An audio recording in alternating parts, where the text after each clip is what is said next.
Hey, welcome back to the channel. So today I got a new toy for the channel.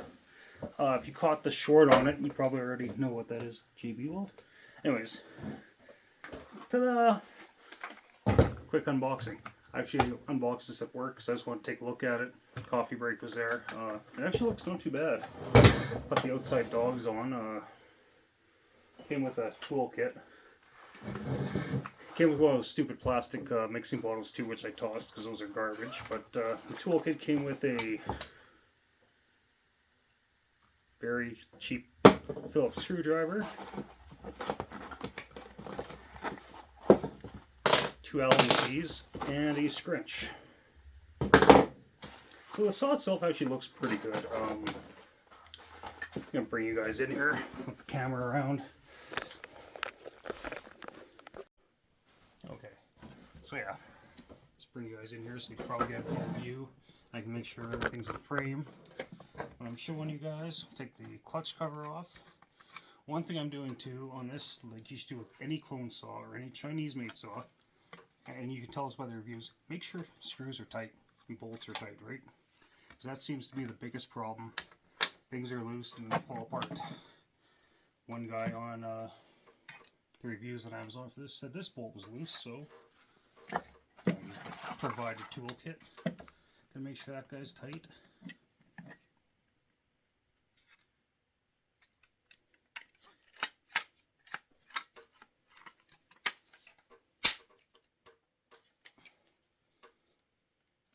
This thing is, I'm not sure how tight that should be, but wrong one.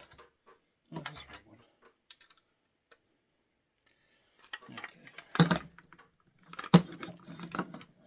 Oh crap, that's tight. I'll break it. Man, maybe that's too tight. Maybe that shouldn't be too tight. Maybe we just have some like Loctite on it or something.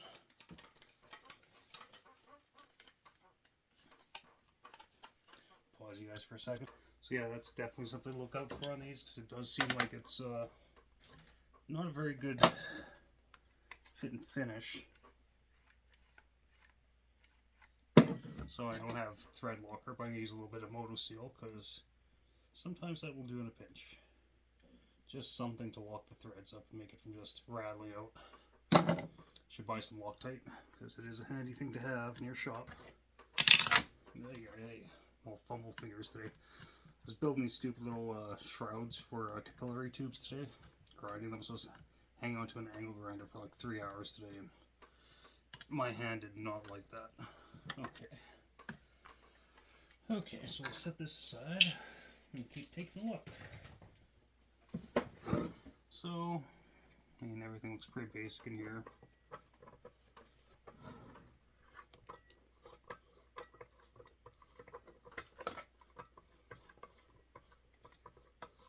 Clutch seems like it's a little binding a bit, but I might take that off and take a look, see what's going on there. Take this top cover off.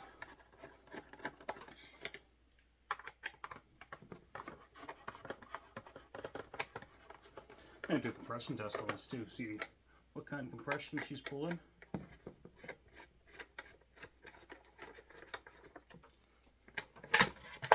Okay, so yeah, it's a high top obviously because they made these at a low top that had more of a Husqvarna 61 style filter.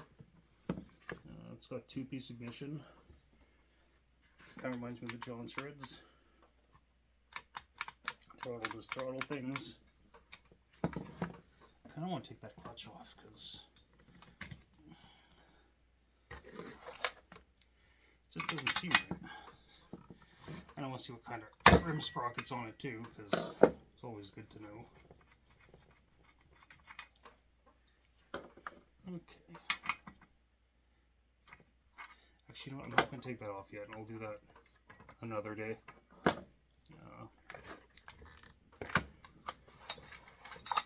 But we will do a compression test on this thing just to see where she's at compression wise. I mean, it's brand new saw, so I mean, whatever it is, it'll probably get higher.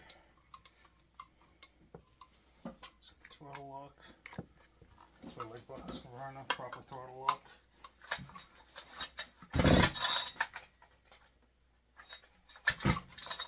Put this on the ground so I don't look like I'm handicapped.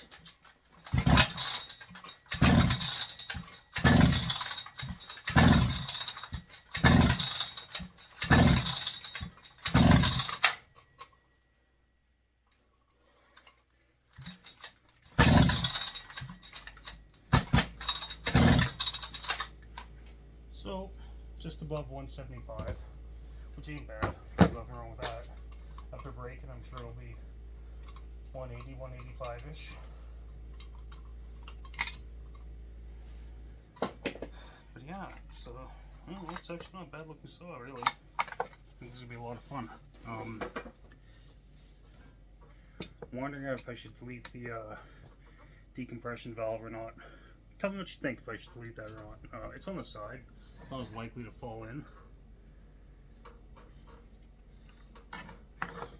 Let's see what else we can take a look at here. I don't want to go that far deep. Why not? Why not take a look at the muffler and the piston and everything? A little bit of rust on the side of the muffler here.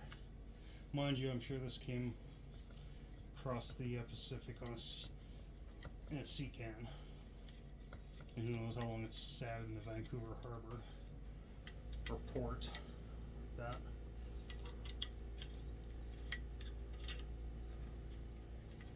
I think you can find full wraps for these things. That'd be cool. Oh, jeez.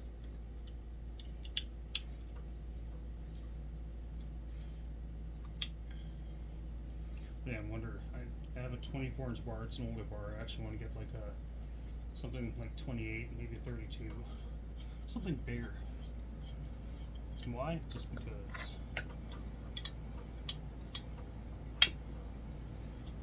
So far, all those screws have been tight. Like, there's ones you can check on the side here. I'm not gonna worry too much about those.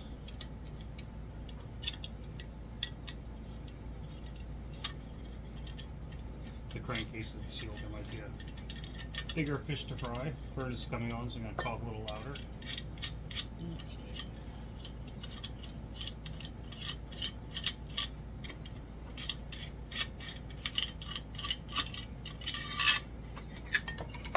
So, muffler. Actually, really, there's that muffler is, I don't know if you can tell. You can see up here on this side, you can see the outlet. So it's pretty, just a big empty canister, so that's cool. I might just end up adding another port on the other side. That'd be easy enough to do, especially before it runs and it's all clean and stuff. Okay, now let's take a look at the piston.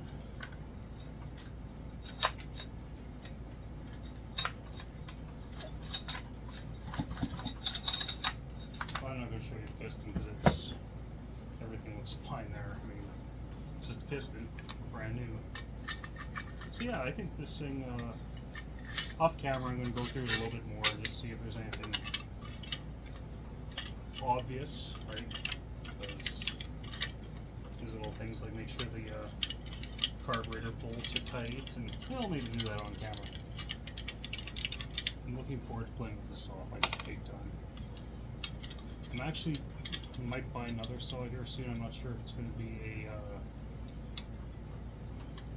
466 clone or 046 clone or a 395 clone.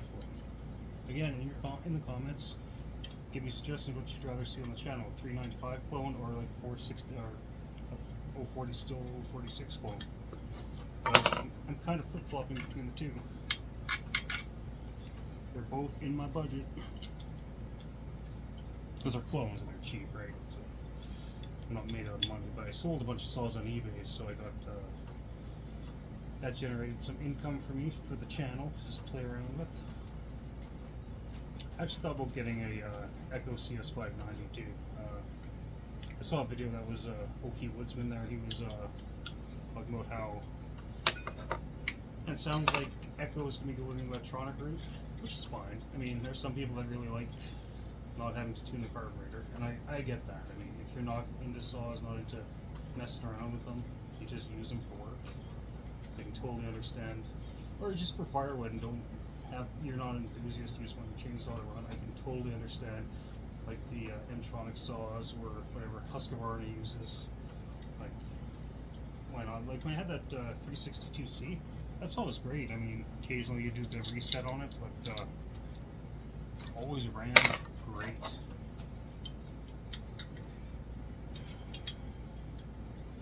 Okay, let's check the other end. Just want to make sure these are tight. It's tight. I'm going to get into that one. I'm just going to assume it's tight though, but yeah, so I mean, this all looks definitely alright. Where are the... Down there, extra screws are down there. Here's the idle. I've never even had a 288 in my hands before, so this is all kind of new. I'm going to leave the decom valve in for now. That might go away because,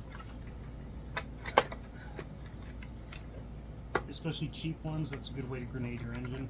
I mean, they might not fail, but if they do fail, it's going to be pretty catastrophic. So yeah, this is going to be bar this thing up. So I got a 24-inch bar here and a loop of steel RS. It's going to go on here. It's not the nicest bar in the world. It's seen some wear, but just gonna clean it up before it goes on there. But yeah, 24-inch bar and chain with steel RS. I should have a nicer bar in the shed. Might grab that one. This is actually the bar that came on that Jones Route 930 originally. But anyways, that's it for this video. Just sharing the new toy. Take it easy. Bye.